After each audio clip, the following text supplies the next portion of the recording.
Linda Thompson, and welcome to the Author's Show. Our guest today has written a book called Shift. Change Your Words, Change Your World. But what really fascinates me about this is on the front cover it says, like spending an afternoon with an exceptionally insightful friend. That's my favorite way of reading. So welcome to the show, Janet. Thank you, Linda.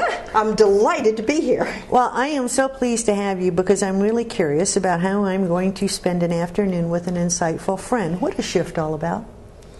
Shift is about words and the fact that we have choices in using words. There are some words that will work better for us than others.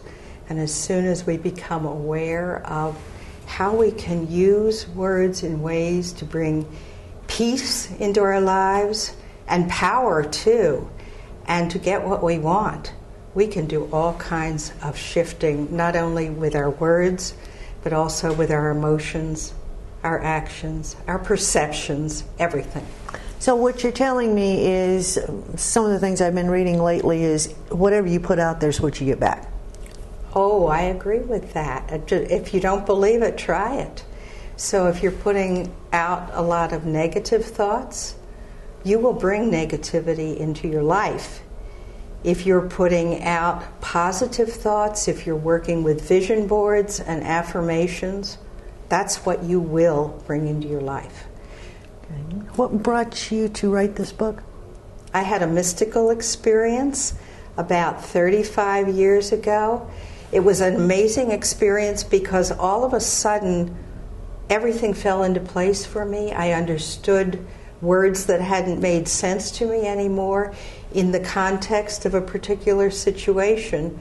Suddenly, everything was unified, everything worked together, and I felt ecstatic, powerful, all the good things. Okay. I wanted to communicate that to other people.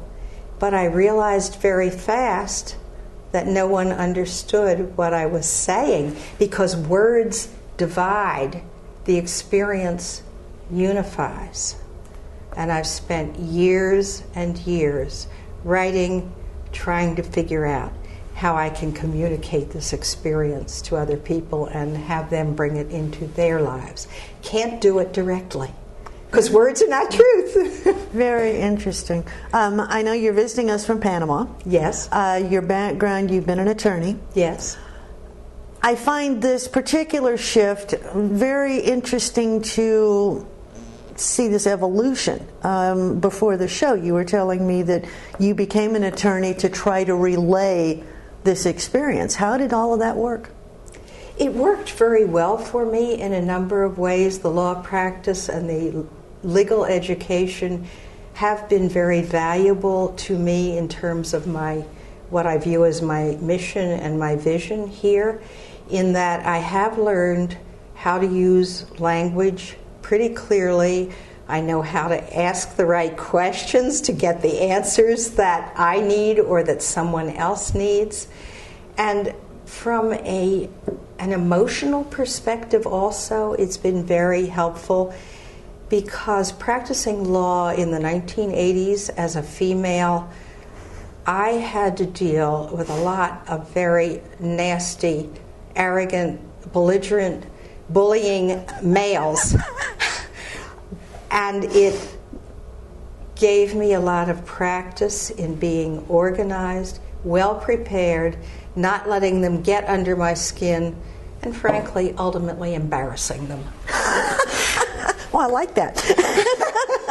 Okay, let's go back to Change Your Words, Change Your World. What can you tell our viewers today, just a few little hints of what you mean by this? How can we incorporate this? The best way I can make an analogy is to work with optical illusions, because people understand an optical illusion. One of the most well-known optical illusions is the one of the old hag and the young woman. I don't know whether you're familiar with that or not.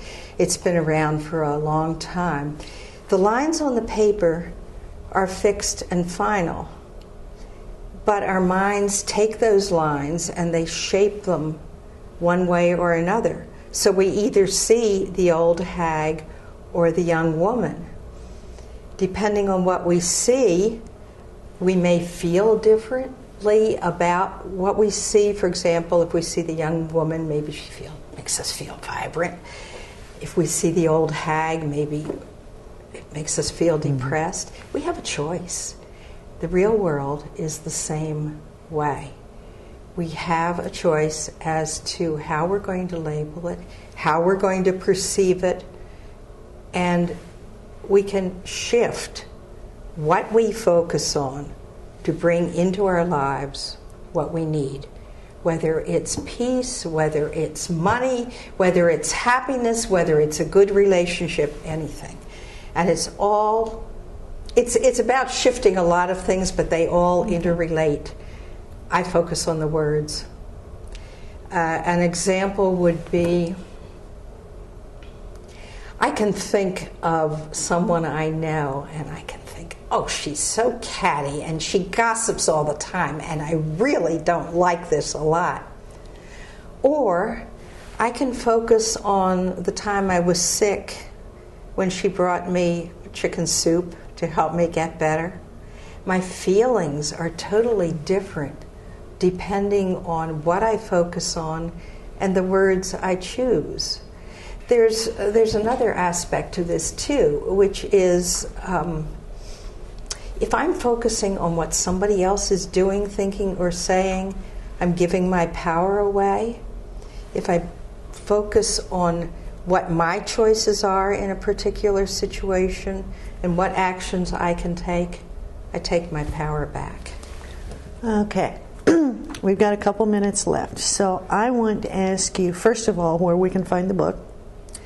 You can find the book at Amazon. You can find it on my website, which is wordsculptures.com. Okay. The second question, and you've got about 60 seconds to answer this. What, in today's time, everybody's feeling, oh, poor me. And we're in this, oh my gosh, the world's coming to an end type attitude. What you're talking about seems to me like it's a long process. How do you get that to come into being? How do you make this shift quickly?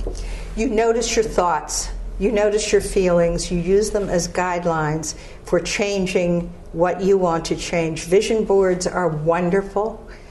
Just focus on what you want to bring into your life, not the problems in your life. So it's awareness. It's absolutely awareness. It's awareness and choice. Okay. All right. It has been a pleasure talking to you, Janet, and I can't wait to get into this because I think it's something that we all maybe need at least a little bit of right now because we're all thinking, oh, poor me in some way. So thank you for joining us. Thank you so much. Shift your words, shift your world. Maybe we all need to look at how we can make a little bit of shift in our lives, particularly in today's times. I'm Linda Thompson with The Author Show, and I hope you join us next time because you never know when something will shift in your world through what you hear today. And a book can change a life, one word at a time.